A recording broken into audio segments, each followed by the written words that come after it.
Informative ফেক্টছৰ অন্যটা নতুন ভিডিঅ'লৈ সকলোকে স্বাগতম জনাইছোঁ। আজি ভিডিঅ'টোত DLED আৰু BEd এণ্ট্ৰেন্সৰ বাবে মষ্ট ইম্পৰ্টেণ্ট 40টা কুৱেশ্যন লৈ আহিছোঁ। ভিডিঅ'টো চাই তোমালোকে কেইটা কুৱেশ্যন শুদ্ধ কৰিব পাৰিলা কমেণ্টৰ জৰিয়তে জনাবা। গতিকে আজি ভিডিঅ'টো আৰম্ভ কৰাৰ আগতে আমাৰ চেনেলটোলৈ যদি নতুনকৈ আহিছা চেনেলটো ছাবস্ক্ৰাইব কৰি ল'বা। তেন্তে আৰম্ভ কৰোঁ ব'লক। আজি প্ৰথম প্ৰশ্নটো হ'ল which of the following is an example of a non renewable resource. তলৰ কোনটো এটা অনৱীকৰণযোগ্য সম্পদৰ উদাহৰণ?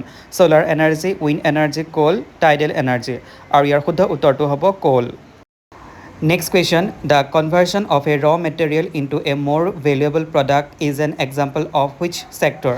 কেঁচামাল এটাক অধিক মূল্যৱান সামগ্ৰীলৈ ৰূপান্তৰ কৰাটো কোনটো খণ্ডৰ উদাহৰণ? Primary sector, secondary sector, tertiary sector নে কোৱাটাৰী ছেক্টৰ। আৰু ইয়াৰ শুদ্ধ উত্তৰটো হ'ব secondary sector. Next question, which layer of the atmosphere is closest to the earth surface. বায়ুমণ্ডলৰ কোনটো স্তৰ পৃথিৱীৰ পৃষ্ঠৰ আটাইতকৈ ওচৰত? ষ্ট্ৰেটছফিয়াৰ, মেছ'স্ফিয়াৰ, ট্ৰপ'স্ফিয়াৰ নে থাৰ্ম'স্ফিয়াৰ। আৰু ইয়াৰ শুদ্ধ উত্তৰটো হ'ব ট্ৰপ'স্ফিয়াৰ।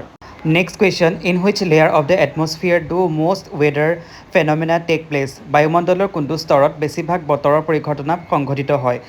ষ্ট্ৰেটছফিয়াৰ, এক্স'স্ফিয়াৰ, ট্ৰপ'স্ফিয়াৰ নে আয়নস্ফিয়াৰ। আৰু ইয়াৰ শুদ্ধ উত্তৰটো হ'ব ট্ৰপ'স্ফিয়াৰ।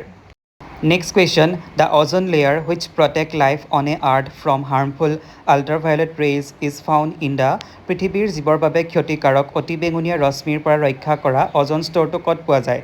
ট্ৰপ'স্ফিয়াৰ নে ষ্ট্ৰেটছফিয়াৰ নে মেছ'স্ফিয়াৰ নে থাৰ্ম'স্ফিয়াৰ। আৰু ইয়াৰ শুদ্ধ উত্তৰটো হ'ব ষ্ট্ৰেটছফিয়াৰ। Question number 6. Radio waves transmitted from the earth are reflected back to the earth by which layer? পৃথিৱীৰ পৰা প্ৰেৰণ কৰা ৰেডিঅ' তৰংগবোৰ কোনটো স্তৰৰ দ্বাৰা পুনৰ পৃথিৱীলৈ প্ৰতিফলিত হয়? মেছ'স্ফিয়াৰ নে ষ্ট্ৰেটছফিয়াৰ নে আয়নস্ফিয়াৰ নে এক্স'স্ফিয়াৰ। আৰু ইয়াৰ শুদ্ধ উত্তৰটো হ'ব ionosphere. Next question, who was the founder of the Indian National Congress in 1885? 1885 চনত গঠন হোৱা ভাৰতীয় জাতীয় কংগ্ৰেছৰ প্ৰতিষ্ঠাপক কোন আছিল?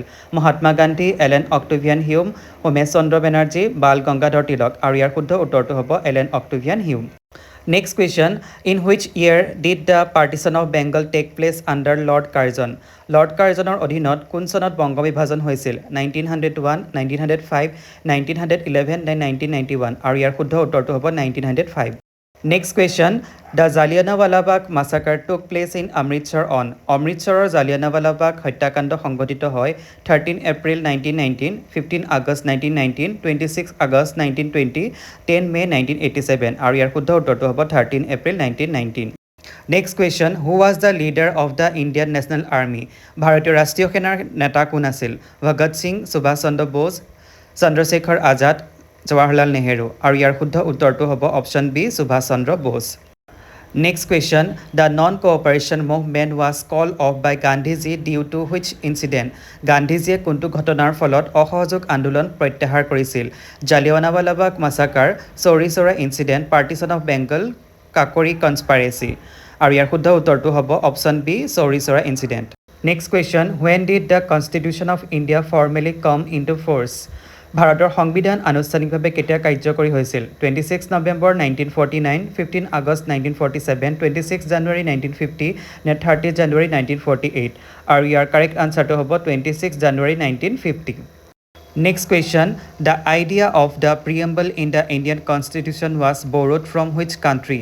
ভাৰতীয় সংবিধানৰ প্ৰস্তাৱনাৰ ধাৰণাটো কোন দেশৰ পৰা গ্ৰহণ কৰা হৈছিল? ইউনাইটেড কিংডম, USA, আয়াৰলেণ্ড নে USSR। আৰু ইয়াৰ শুদ্ধ উত্তৰটো হ'ব option B, USA। Next question, fundamental duties were incorporated into the Indian constitution by which amendment. ভাৰতীয় সংবিধানত মৌলিক কৰ্তব্যসমূহ কোনটো সংশোধনীৰ জৰিয়তে সংযোজন কৰা হৈছিল? 42nd amendment, 44th amendment, 86th amendment নে 24th এমেণ্ডমেণ্ট। আৰু ইয়াৰ শুদ্ধ উত্তৰটো হ'ব 42nd amendment. Next question, the word democracy originated from which language. Democracy অৰ্থাৎ গণতন্ত্ৰ শব্দটো কোন ভাষাৰ পৰা উদ্ভৱ হৈছে? লেটিন নে ফ্ৰেঞ্চ নে গ্ৰীক নে স্পেনিছ। আৰু ইয়াৰ শুদ্ধ উত্তৰটো হ'ব Greek. Next question, a direct democracy is a system where. প্ৰত্যক্ষ গণতন্ত্ৰ হৈছে এনে এক ব্যৱস্থা য'ত citizen elect representative to make laws. নাগৰিকে আইন প্ৰণয়নৰ বাবে প্ৰতিনিধি নিৰ্বাচন কৰে। Option B, citizens vote directly on laws and policies. নাগৰিকে আইন আৰু নীতি নিৰ্ধাৰণৰ ওপৰত পোনপটীয়াকৈ ভোট দিয়ে। Option C, a monarch rule with absolute power. এজন ৰজাই সম্পূৰ্ণ ক্ষমতাৰে শাসন কৰে। Option D, the military hold supreme executive power. সামৰিক বাহিনীয়ে সৰ্বোচ্চ কাৰ্যবাহী ক্ষমতা ধাৰণ কৰে। আৰু ইয়াৰ শুদ্ধ উত্তৰটো হ'ব citizen vote directly on laws and policies নাগৰিকে আইন আৰু নীতি নিৰ্ধাৰণৰ ওপৰত পোনপটীয়াকৈ ভোট দিয়ে next question which country is recognize as the world's largest democracy বিশ্বৰ সৰ্ববৃহৎ গণতন্ত্ৰ হিচাপে কোন দেশক স্বীকৃতি দিয়া হয় USA ইণ্ডিয়া নে ইউনাইটেড কিংডম নে কানাডা আৰু ইয়াৰ শুদ্ধ উত্তৰটো হ'ব option B India Next question, in which year did Sukapha establish the Ahom kingdom at Saraidew? Sukaphaই চৰাইদেউত আহোম ৰাজ্য কিমান চনত প্ৰতিষ্ঠা কৰিছিল 1215 AD 1228 AD 1253 AD নে 1526 আৰু ইয়াৰ কাৰেক্ট আনসাৰ হ'ব 1228 AD Next question, the historic battle of Saraighat was fought in the year ঐতিহাসিক শৰাইঘাটৰ যুদ্ধ কিমান চনত সংঘটিত হৈছিল 1526 নে 1605 নে 1671 নে 1826 আৰু ইয়াৰ কাৰেক্ট আনসাৰ হ'ব 1671 Next question, during the reign of which Ahom king was the iconic Ronghor constructed with bricks কোন আহোম ৰাজাৰ শাসনকালত বিখ্যাত ৰংঘৰ ইটাৰে নিৰ্মাণ কৰা হৈছিল ৰুদ্ৰসিংহ নে প্ৰমত্ত সিংহ নে শিৱসিংহ নে গদাধৰ সিংহ আৰু ইয়াৰ শুদ্ধ উত্তৰটো হ'ব প্ৰমত্ত সিংহ Next question, who was the last king of the Ahom kingdom? Ahom ৰাজ্যৰ শেষৰ ৰজা কোন আছিল পুৰন্দৰ সিংহ চক্ৰধ্বজ সিংহ যোগেশ্বৰ সিংহ নে কমলেশ্বৰ সিংহ আৰু ইয়াৰ শুদ্ধ উত্তৰটো হ'ব option A Purandar Singha Next question, which was the first site excavated in the Indus Valley civilization?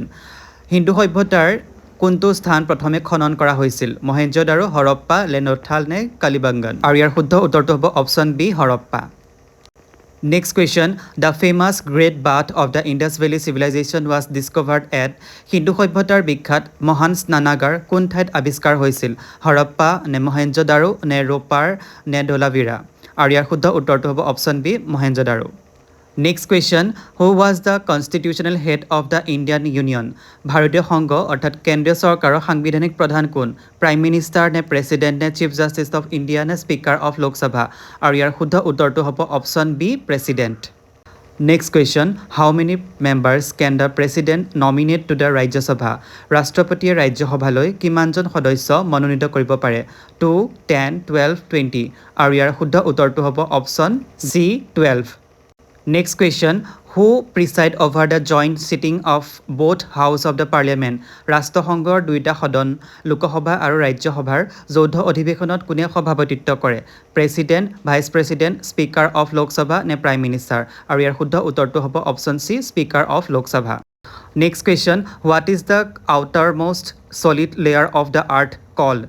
পৃথিৱীৰ আটাইতকৈ বাহিৰৰ কঠিন স্তৰটো কি বুলি কোৱা হয় মেণ্টেল কোৰ ক্ৰাষ্ট লিথোস্ফিয়াৰ আৰু ইয়াৰ শুদ্ধ উত্তৰটো হ'ব অপশ্যন চি ক্ৰাষ্ট অৰ্থাৎ ভূত্বক Next question, the core of the earth is primarily composed of পৃথিৱীৰ কেন্দ্ৰভাগ মূলতঃ কিহেৰে গঠিত option A silica and iron option B nickel and iron option C aluminium and magnesium option D silica and nickel আৰু ইয়াৰ শুদ্ধ উত্তৰটো হ'ব option B nickel and iron Next question, in India National Consumer Right Day is celebrated every year on ভাৰতত ৰাষ্ট্ৰীয় গ্ৰাহক অধিকাৰ দিৱস প্ৰতি বছৰে কেতিয়া পালন কৰা হয় 15 মাৰ্চ নে 24 ডিচেম্বৰ নে 10 ডিচেম্বৰ নে 26 জানুৱাৰী আৰু ইয়াৰ শুদ্ধ উত্তৰটো হ'ব option B 24 December 30 number question, the Consumer Protection Act in India was originally enacted in which year ভাৰতত গ্ৰাহক সুৰক্ষা আইন প্ৰথমবাৰৰ বাবে কোন চনত প্ৰণয়ন কৰা হৈছিল 1956 1986 2005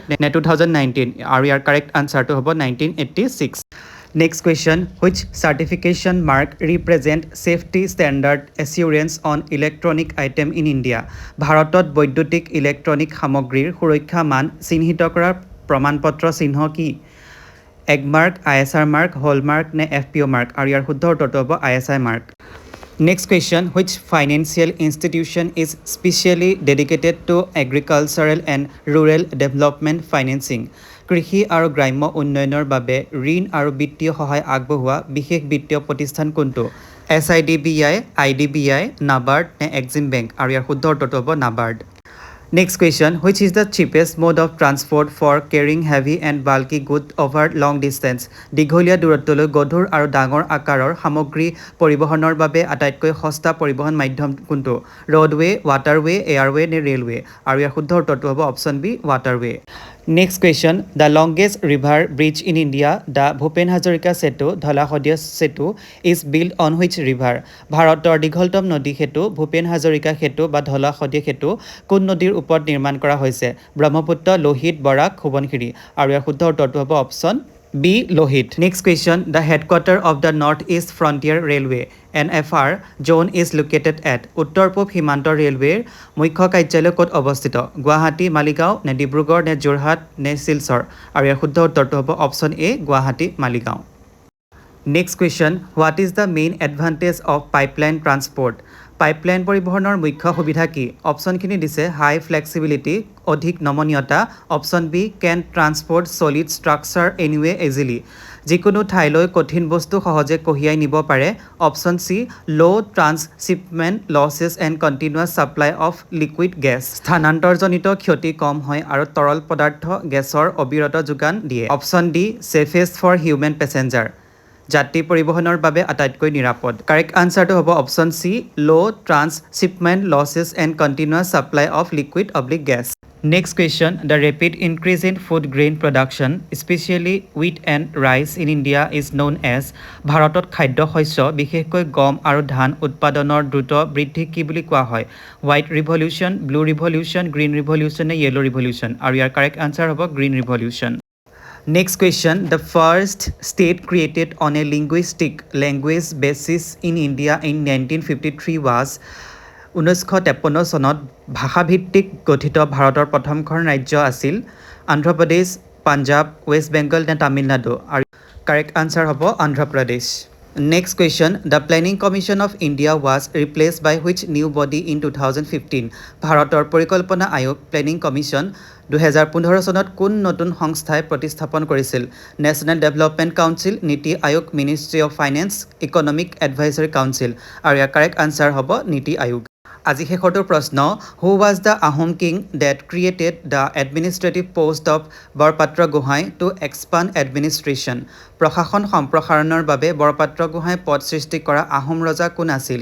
চুহুংমুং, চুকাফা, প্ৰতাপ সিংহ নে ৰুদ্ৰসিংহ? আৰু ইয়াৰ কাৰেক্ট আনচাৰ হ'ব চুহুংমুং। আজিলৈ ভিডিঅ'টো ইমানেই। যদি ভিডিঅ'টো ভাল পালে তেন্তে লাইক, কমেণ্ট আৰু শ্বেয়াৰ কৰিবা। এনেধৰণৰ ভিডিঅ'বোৰ পাই থাকিবলৈ আমাৰ চেনেলটো ছাবস্ক্ৰাইব কৰি ল'বা। ধন্যবাদ।